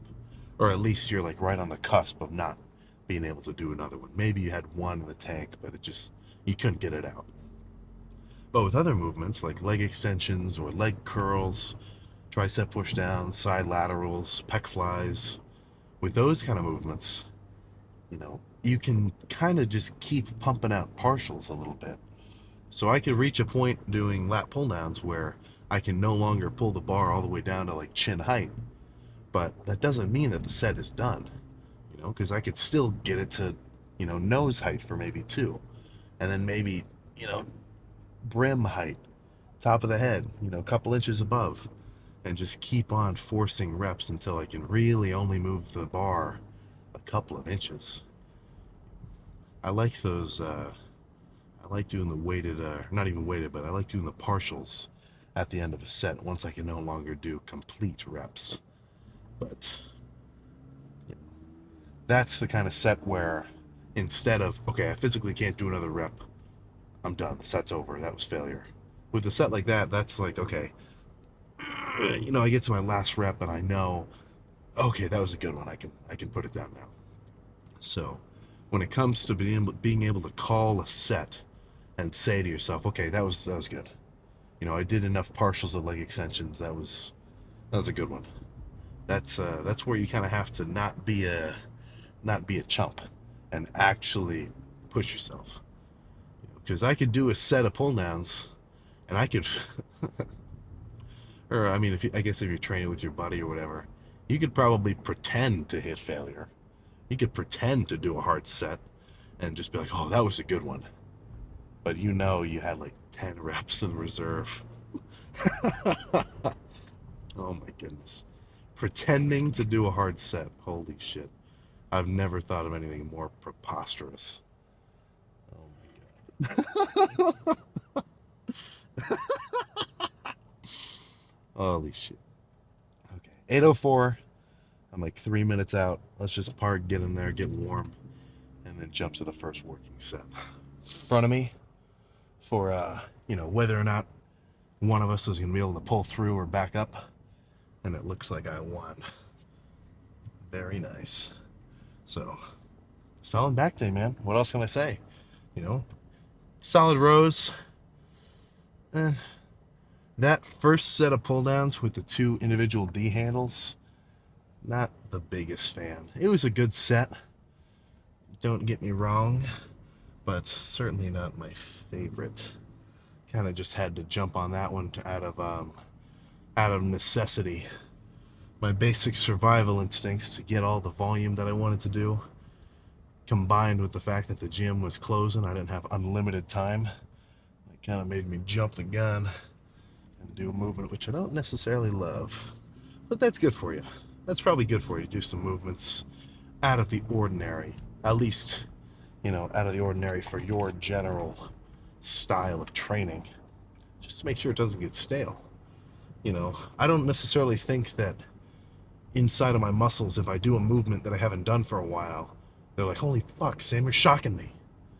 Like an Arnold style, you gotta shock the muscle. But you do gotta think, man, your body is fucking, anything that's alive, it's pretty good at adapting, and who's the top dog on planet Earth? I've made this statement before. We've been floating around for a pretty long time. Okay, your body is not just like, holy crap, a one set of pull downs, I better grow my lats to astronomical proportion to be able to handle this kind of stuff. No, man, your body is tough, and sometimes not in the ways that are conducive with muscle growth. Because as you get better at lifting, as you get more exposed to weight, and you can do harder sets and whatnot, you also kind of become more efficient at it. You get diminishing returns the longer and the longer you lift. So, as a beginner, you've never done this shit before. Holy fuck, man. My lats are blown up. Potentially month to month changes. If you're training hard, you're eating your food. But as you lift, it becomes a little slower. So that's when you really got to try to make sure you're constantly battling yourself in terms of making sure that your training is on point. Not just in terms of style. Honestly, I think that comes second to making sure that your training is intense. I think for this whole bulk, or even for the last few bulks, or even just any dude, if they had a workout plan that was the same for every lift, like if you did, let's say, 3 sets of incline bench, then 2 sets of incline dumbbell, and 2 sets of pec flies, I think that'd be a good workout. And if every time you did a chest day like that, you made sure you really pushed yourself, all your sets were sufficiently hard, you were actually going to failure, you were, increasing weight over time, progressively overloading, dude, I think you could get a pretty solid chest. Actually, no, I think you definitely can get a solid chest doing the same workout back to back to back, as long as the intensity is there. Now, do I think that's the best case scenario? Probably not. That's why I make sure all my lifts are just a touch different, sometimes very different if I really want to change it up. But that's just kind of goes to show, or at least I'm trying to convey the fact that your intensity is really what's going to determine whether or not you have a good lift. I could get, Mr. So-and-so, greatest bodybuilding coach in the world, to write me a training routine. And, well, of course, I guess if I had somebody do that, they would tell me, like, okay, make sure this set is intense. But let's say they just gave me exercises. Let's say they just gave me exercises and reps. Like, do 10 reps of bench, 10 reps of incline, whatever. Let's say they just gave me that. And it was perfect. They gave me the perfect amount of, sets and reps and movements and orders and whatever. And, like, they told me to do some supersets too. But if when I did those sets, I didn't do a weight that was hard, it was very manageable, and I was just going through the motions, I would get nothing out of it. It's not very difficult to just, do lifts, go to the gym, and just be maintaining the build that you have. Like the difference between progressing and just maintaining and plateauing, it's not insane. So that's where, even if you think you're pushing it, you should probably try to step on the gas a little bit further, see if you can get your RPMs a little closer to 7,000. I know you've been cruising at 3. If you look the same from year to year or month to month, then clearly something's not working. Now, I guess if your goal is maintenance and you're already at your goal physique, then I guess you're spoiled. You're living the life. Some of us, we've got an addiction to mass that may never be satisfied. But that's the whole point, man. What worthwhile journey comes to an end like that? I can't think of one. I cannot think of one. So, yeah, I just got to go home, get some sweets. Made a big-ass liter of Gatorade powder I've been sipping on. Probably going to finish that up. Maybe do some egg whites. It's been a little while since I've had eggs. I've been doing a lot of steaks, and I've been leaning towards steaks and protein powder the last couple days. I want to get some more whole proteins. So not only do I want to change up my exercise selection, I want to change up my protein consumption as well. I don't want to sit here and just do the same diet day after day. And following the same analogy I just got at about how I could do the same lift week after week, split after split, and get results. I could eat the same food day after day, and I'd still gain weight for sure. But it's just not as fun, I want to eat what I want. Make sure I plug it in and have it hit my macro goal for the day, of course, but assuming that I do hit my, X amount of carbs, fats, and proteins, and I do want to make sure all my proteins are from a high-quality source. You're not going to catch me getting 250 grams worth of soy protein per day. Now, if you're soy pilled, fuck, man, keep going. But I'm gonna go ahead and keep eating my beef, eggs, milk. You know the deal. You know the freaking deal. So I think that's all I gotta say, man.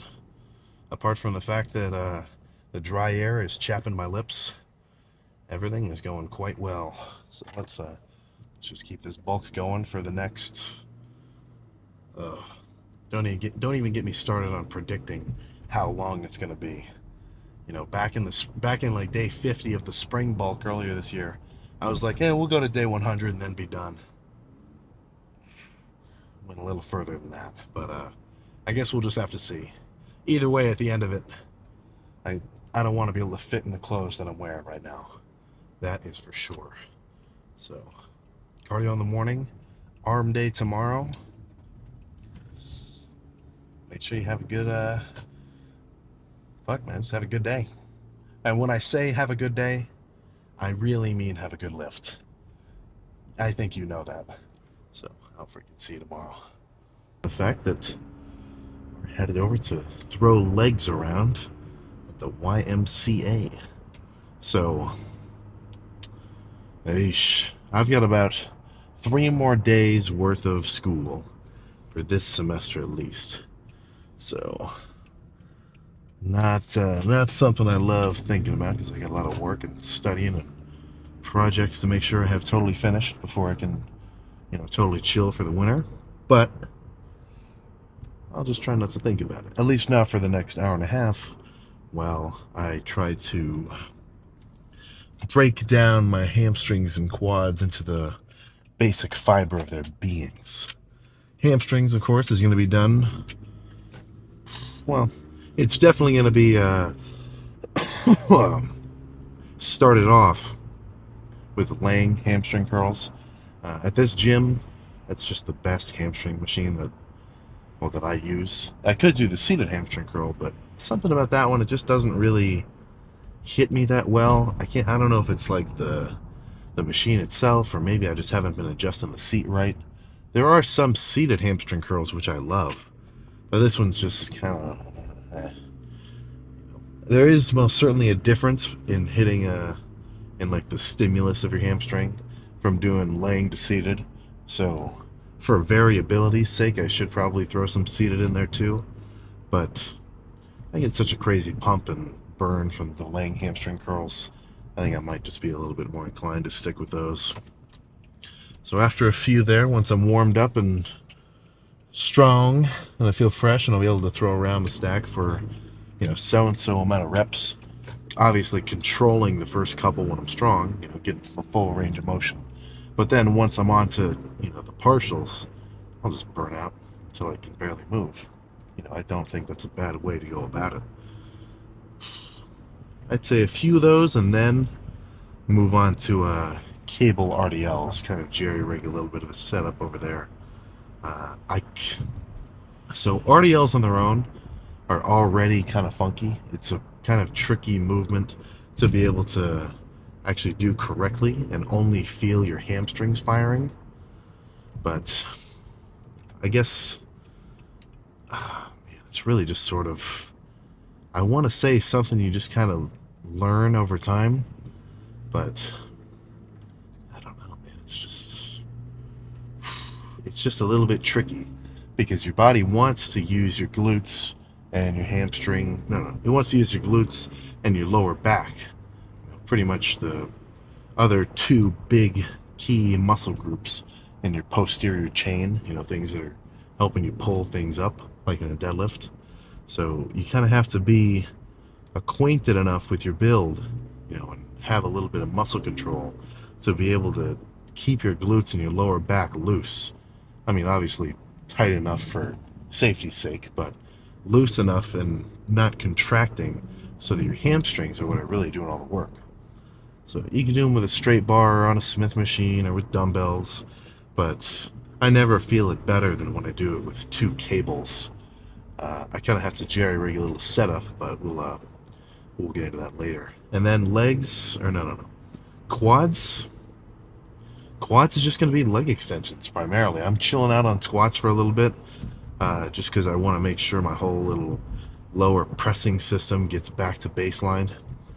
Over the past couple of months, I keep squatting real heavy, and then I just keep retweaking my right adductor. And I've just been kind of in a loop of like, a couple squat days real heavy. Oh, okay, I can it's feeling a little sore now. Then take maybe another couple squat days off, then do it again, and it's kind of tweaks. It's like, it's just an endless loop. So it's literally insane to do the same shit over and over again. So I'll let my adductors and whatever else down there comes into play when I do those heavy pressing. Just have a little bit of time to reorganize whatever, repair, Not that I think I really tore anything like that, but it's just a bit of a tweak that's a little bit too annoying to ignore. So leg extensions combined with potentially Smith machine sissy squats, but definitely body weight sissy squats. I honestly, oh, of course, people get crazy quad pumps doing whatever kind of workouts they do, but when I incorporate leg extensions supersetted into body weight sissy squats, so let's say 20 reps with a really heavy weight for you on the leg extension, approaching if not just hitting failure, and then you stand up, you grab onto the machine, and you do some body weight sissy squats. If you really push it, something about the stretch that I can get on my quads when I do them. I mean, dude, it's my quads never get more pumped than when I do those.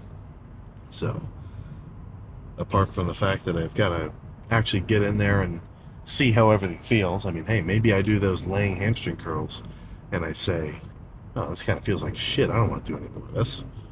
And, I'll adjust accordingly. But like all my other lifts, going into them, I have a basic framework of a lift that I want to do. But, it's still subject to being influenced by a couple of things. My current state. Maybe I get in there and, fuck, man, maybe my right hamstring feels like off. Something about it's like real tight and tender. And I'm like, oh, dude, I should let my fucking hamstrings relax, right? And if it's like that, then of course, no hamstrings for me. But that's kind of something it does sound like common knowledge, but even advanced lifters, it's gonna, like me included, it's always good to remind yourself, if something feels off, you are much better, lifting another day uninjured than pushing it, ripping your shit off, and having to say, well, I'm fucked. I'm trying my best to get to a point of, let's just call it skill, where I can really push every lift, but not so far that I ever hurt myself. That's kind of I'd say that's honestly what everybody's training should look like. If this is the realm of intensity, maybe obviously weight is included. You're probably not gonna rip your quads off doing 50 pounds of leg extension, or rip your biceps off doing like 20-pound bicep curls. But let's say just kind of a grading scale of how hard you're pushing it. Here is like you're gonna rip your pecs off. So too much weight, too much whatever, that's up there. Really, I think this is all about weight. But somewhere a little bit below there is, just about as much as you can handle for a good set without doing any legit damage, right? So you get up to this level of intensity, it's as much as you can do, and you're comfortable doing it. That's where you want to be. This is like, you're not redlining, but you're at 6,000. You're right up there in fifth gear.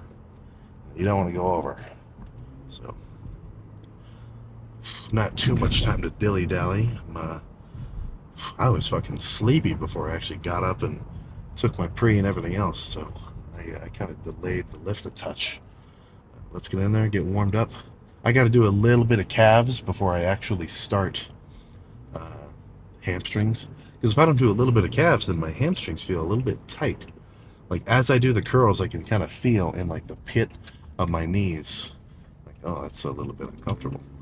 So we'll remedy if that's something that you run into doing hamstrings, maybe do a little bit of calves before. I feel like there's two very drastic ways of hitting them. I feel pretty comfortable with my style of training hamstrings, so I don't really have a lot of internal, like, I don't want to say conflicts again, but, internal thoughts swaying back and forth on different kinds of training for hamstrings. I like my, heavy sets with partials, and then go until I can't go anymore, stuff like that. And I've gotten some pretty good hamstring development from it, so I think I'll keep it up.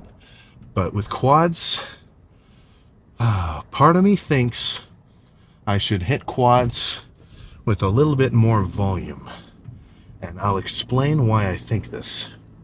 So let's take two scenarios. One, let's say I warm up. Maybe I do a couple working sets of leg extensions. My quads are very warm. I am ready to do some squats. So what would the better scenario be?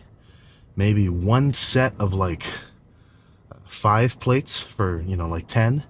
And then, there's no chance I could really do a set with that same intensity again. Just because, the recoverability of my quads in the workout, they're just not going to get back to that strength level. If I do 5 plates for 10, and that last rep is RPE 10, it's my max intensity. I cannot do another one.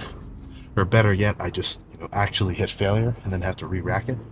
I couldn't get even 6 reps if I tried that set again, just because it did so much damage. So that's kind of one method of squats that I've done. And another that I've kind of gone through is, rather than trying to push it to the absolute limit weight-wise like that, obviously within a working set range, I've done quad days where instead of trying to push the squat going crazy, I'd be a little bit more conservative with it. I do a weight that I can actually handle. And let's say I do like 4 plates for, obviously that doesn't feel like a big difference, 4 versus 5, but it is a pretty big difference. 100 more pounds on your back is very substantial. So let's say I could do 4 plates, or even go as low as 3 plates, go even lighter. And instead of just doing that one crazy set, maybe do 4 or 5 higher volume sets, like maybe failure-ish at about 15 reps, and then re-rack it, take a few minutes, and be able to recover enough to do it again. So part of me thinks, and not just because of like things that I've kind of experienced, but just listening to real freaks, I'm talking like watching older lifters, hearing what they have to talk about quad training, and in a bodybuilding context for muscle growth, they don't really give a shit about the weight for the most part. A lot of except for when they want to show off for like a training clip or like a training video or stuff, a lot of those guys who have monstrous fucking legs, I'm talking old open bodybuilder dudes, they were doing lighter weight, higher reps, really going for more of a burn. And I've kind of heard the same thing. So I'm starting to think I should kind of change the way that I go about my quad training and make it a little bit more of a kind of even output of exertion. I feel like the way that I kind of naturally like to train is I get warmed up, of course, and then every set I'm trying to push it to the limit. High-ass intensity set, take a second. High-ass intensity, take a little bit. Like that. Like every set is just like right there on the limit.